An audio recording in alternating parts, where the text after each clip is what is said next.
Bawat hakbang mo may batikos na dala. Mga salita'y sugat na hindi nakikita.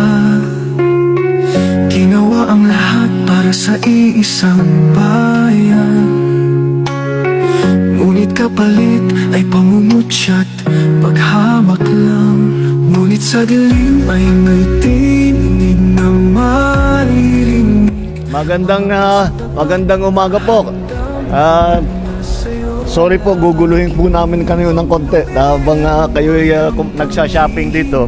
Ito po ang para ipaalala ko sa ating mga kababayan. Ito po yung ating tinatawag na walang gutom program.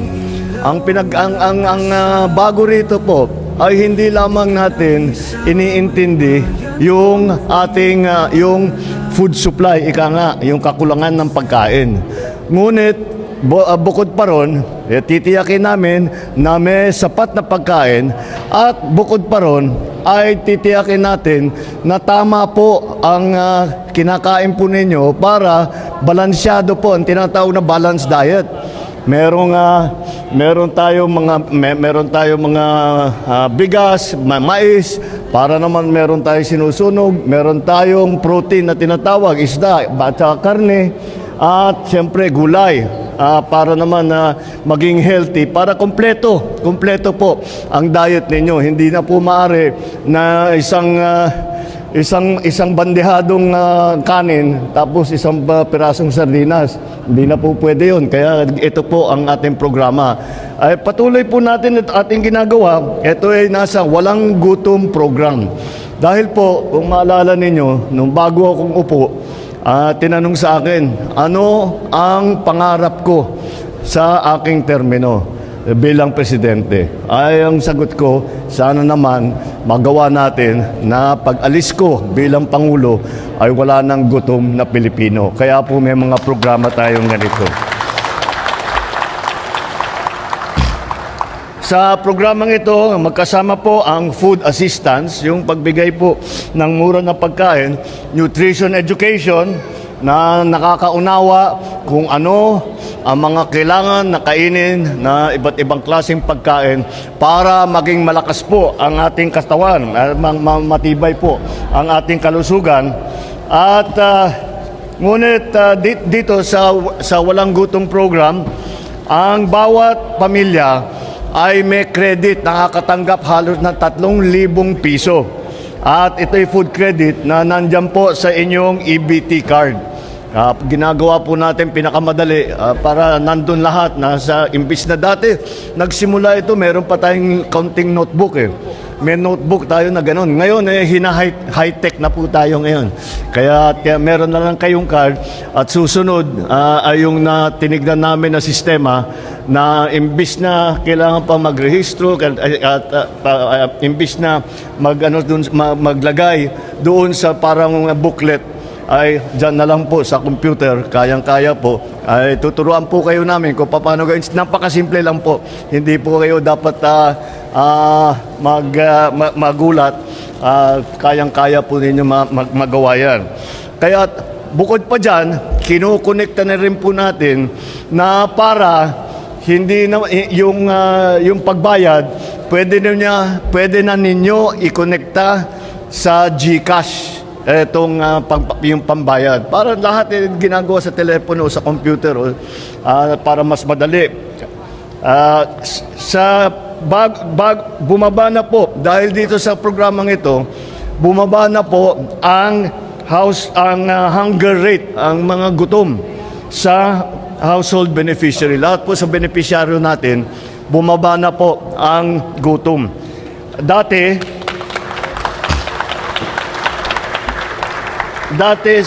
nung Oktubre, nung nakaraang na taon, ay 48.7% po ang sinasabing hunger rate na ginugutom pa. Dahil sa programang ito, yung numerong yan ay bumaba na po at naging 41.5% itong Marso ng 2025. Palagay ko, pagkatapos ng taon, makikita natin mas bababa pa. dahan-dahan po na natutupad po ang pangarap po ng inyong Pangulo, ang pangarap po ng lahat ng Pilipino na wala nang ginugutom na pamilya dito sa atin. Kaya't magpapasalamat, I'd like to thank of course the ADB because this is their program, the Agence Française Développement and the OPEC Fund for all their assistance. For what they have done here. Ito po ay programa nila, dinala nila sa atin at tayo naman inadapt po natin. Kaya magpapasalamat. Kaya pagka dumaan po kayo dito sa ating mga kaibigan, pasalamatan naman ninyo.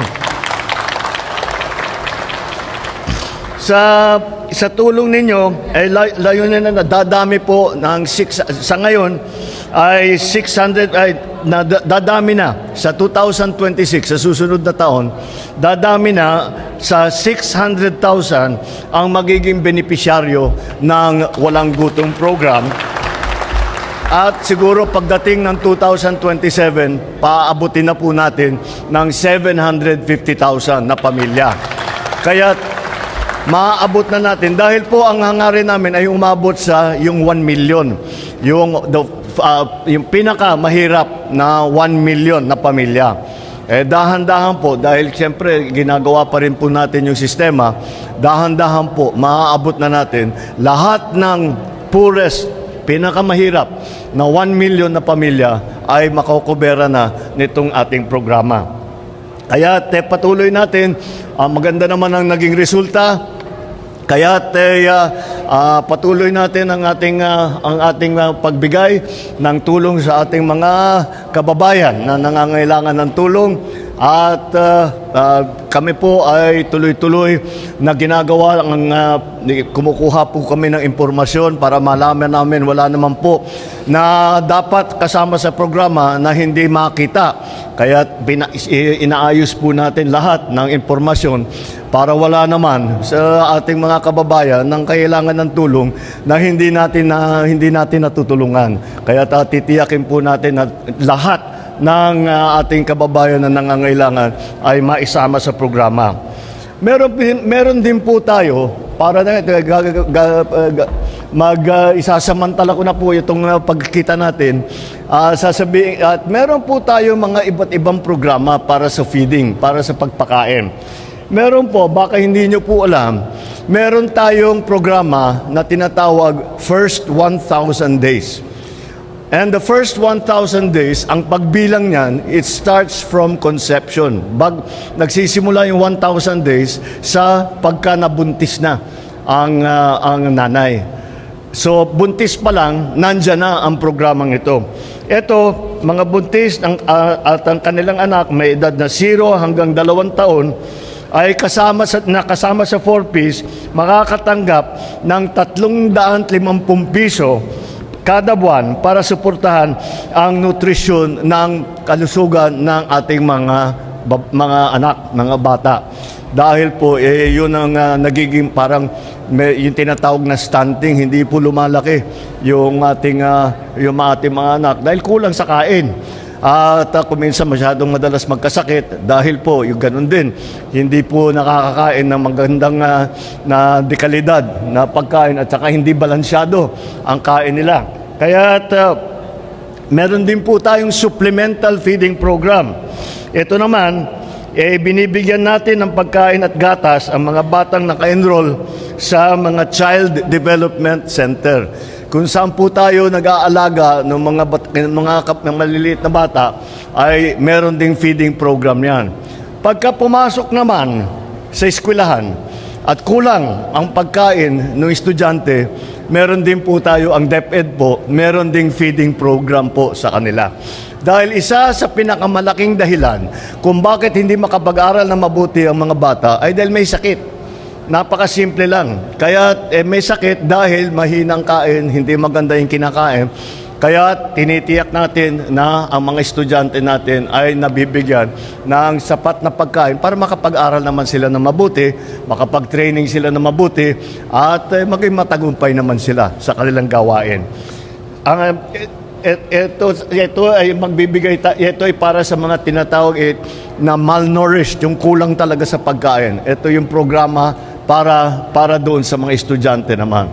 Kaya tinitiyak po ng inyong pamahalaan na lahat po ng pangangailangan, lalong-lalo na ang ating mga kabataan, ay kailangan natin tulungan at bigyan ng lahat ng pagkakataon upang makabili ng ganitong klaseng mga magandang produkto at makapagbigay sa inyong mga pamilya, sa inyong mga anak ng balansyadong kain para kumpleto po ang para lumaki ng maganda, para rin yung pagdevelop po ng utak ng bata ay maganda. Kaya po namin isa sa dahilan to kung bakit. Dahil po ang bata, ang development, kung kailan lumalaki at nagiging importante yung utak, mula sa 1 years old hanggang 6-7 years old ang pagdevelop po ng utak ng bata. Kaya't inaalalayan natin mabuti yan. Kaya't mabuti na lang, meron tayong programa nito, makakatiyak tayo ng ating mga kabataan ay ready po sila pumasok sa eskwelahan at pagkatapos ng eskwelahan ay ready po sila na maging bahagi ng ating lipunan at sila po ay magiging malusog, sila po ay magiging malakas, sila po ay makakatulong po sa kabutihan, kagandahan ng ating minamahal na Pilipinas. Maraming salamat po. Magandang umaga po sa inyo lahat. Para sa iisang Maraming salamat po, mahal na Pangulo. ngunit kapalit ay pangungutya't paghamak lang. Ngunit sa dilim ay may tinig na maririnig, mga pusong tapat na handang kumalinga sa'yo lagi. Pangulong BBM, huwag kang panghihinaan, may mga kamay na sa'yo'y nakahandang lumaban. Sa gitna ng unos may ilaw na kasama, hindi ka nag-iisa, may bayan pang naniniwala.